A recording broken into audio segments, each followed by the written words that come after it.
मराठा शिष्टमंडळ जे आहे, मराठा उपसमिती शिष्टमंडळ या ठिकाणी पोहोचला आणि त्यानंतर आता जरांगे पाटलांनी उपोषण तर सोडलंय, पण हळूहळू 2 GR आता निघालेत. आणखीन काही GRची वाट बघणार आहे की मनोज दादांना इथून घेऊनच जाणार आहे तुम्ही? नाही. थांबणार?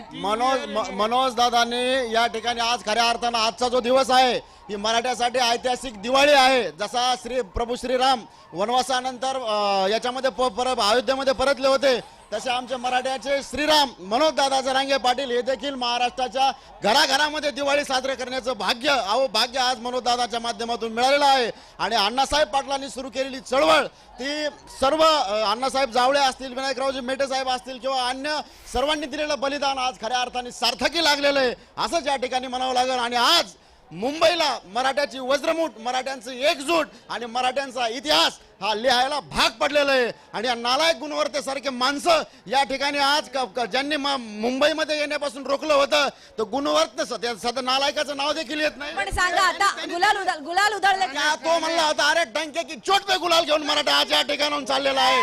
मराठा लाख मराठा गुलाल उधळून एकदा पूर्ण दाखवूया की काय सेलिब्रेशन आहे. आपण बघतोय की गुलाल उधळूनच या ठिकाणाहून आम्ही परत जाणार अशी भावना जी आहे ती मराठा आंदोलकांनी केली होती. आणि या ठिकाणी बघतोय की गुलाल उधळून जे आहे, गळ्यात भगवा पट्टा आणि त्याबरोबर गुलाल उधळून जे आहेत ते सेलिब्रेट करत मराठा समाजाचे लोक जे आहेत, मराठा आंदोलक जे आहेत ते या ठिकाणी पोहोचलेले.